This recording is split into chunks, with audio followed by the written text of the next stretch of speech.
from my understanding, you wanted to tell this, this kind of untold story, this love story. Why was that important for you? Uh, the most important for me was to do another film with Caleb Landry Jones, the main actor, because we made a previous film together called Dogman. Yeah. I love the actor; he's a genius, and we want to do another movie together. And we dropped a couple of names. Dracula was in the list. I read the book again, but I read the book when I was like 15, and at 15, your sensitivity is kind of like so the only thing I've seen at 16 was the vampires, the blood, and all this. But when I read it again, what struck me was the love story, because it's basically the story of a man who wait 400 years because he wants to see his wife again, Yeah. and that's the story I want to tell. I don't. I was not so interested by the rest. I want to tell this story, so I try to be a little faithful and with to the book and take some elements of vampirism and all this, but more to play with it rather than be on it. I stay focused on the loneliness of this man. Everybody wants to be immortal, but it's a curse if you're not with the people you love. Yeah. So that's the contrast that I love.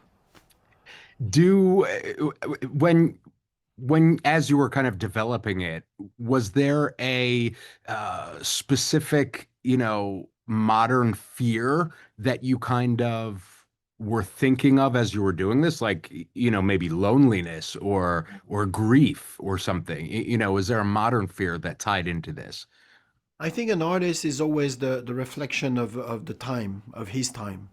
When I was very young, when I did like Leon, for example, or Nikita, the world was pretty healthy and pretty bourgeois.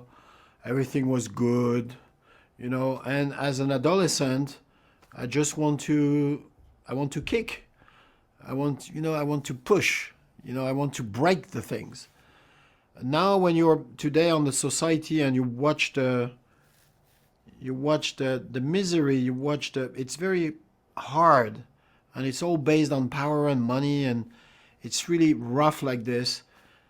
Then you want to propose the opposite. You want to say, okay, guys, let's take some love a little bit. Let's talk about something that we forget a little bit.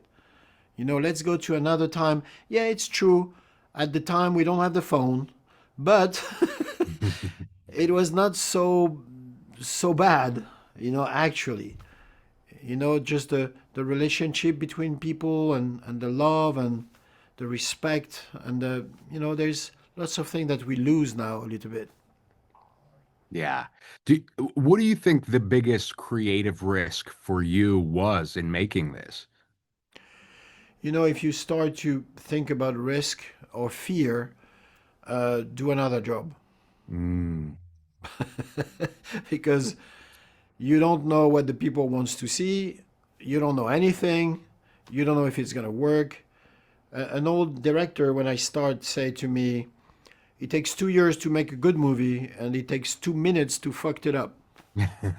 And he was right. The Dracula on the editing room a week before the mixing is not so good because you need to add this and this. It's almost like an engine.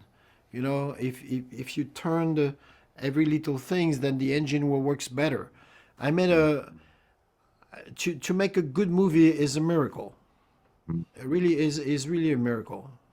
So I'm lucky I did a couple of miracles. For you, how do you balance beauty and terror without kind of canceling each other out?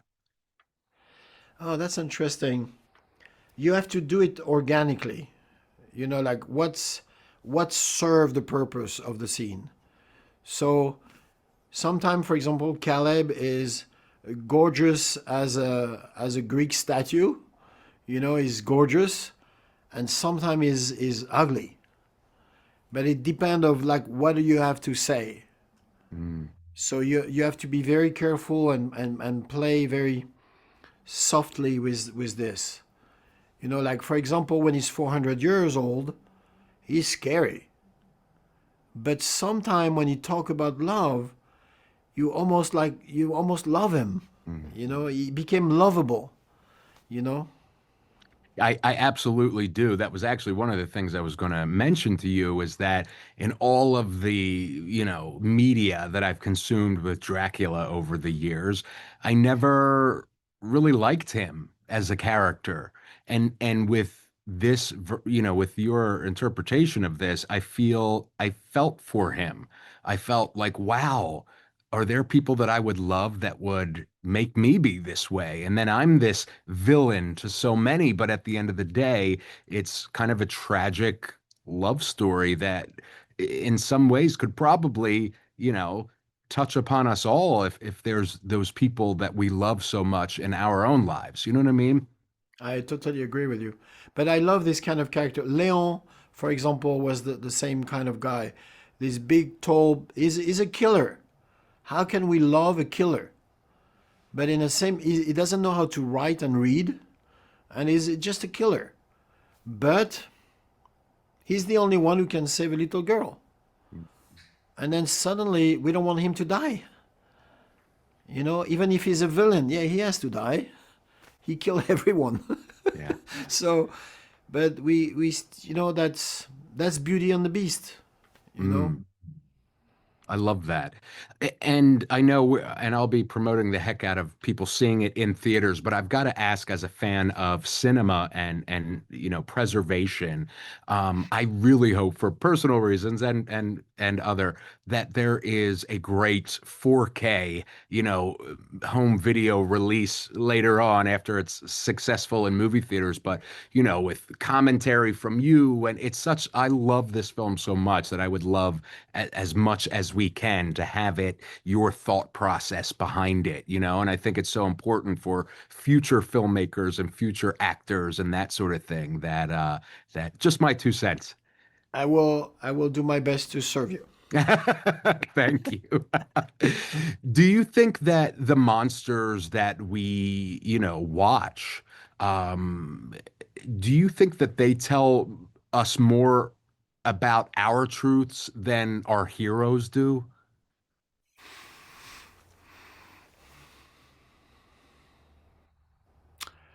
Probably, probably, because we don't expect from a monster to be good, but we expect from a hero to be good all the time. So at the end of the day, the hero is a little boring because yeah, he's always winning, he's always the best, he's always like, yeah, sure, okay. You have any problem in your life? You know, like, so like I took this example the other day. It's like you take for example Schwarzenegger in what's the name? Terminator. Terminator. Okay, how can you beat Terminator? No, you can't. The guy is a machine. It's like boom, boom, boom. But imagine, and then I like the movie for sure, but I stay a little out of the thing because I can't participate to that. But if suddenly Terminator sit down and Schwarzenegger start to cry and say, "I miss my mom so much," then I want to see the movie. Yeah. Yeah. I love that. I love that. Luke, thank you so much. I cannot wait for everybody to see this. I'm going to be on the rooftop screaming for people to go see it in movie theaters because it's really just so good and it needs to Thank be you. seen first, in my opinion, if you can at a theater. So thank you, Luke. I have a question for you. Of Do course. you have a heater in your studio because you look like you're at the North Pole? I'm on the East Coast and we've had this like polar Ah, vortex thing and it's like okay. -1 and it never is. Okay. So yeah, but they got to pay the bills here and get the heater turned on. So Okay. I send you some sun from here. thank you, sir. I Bye appreciate it. bye.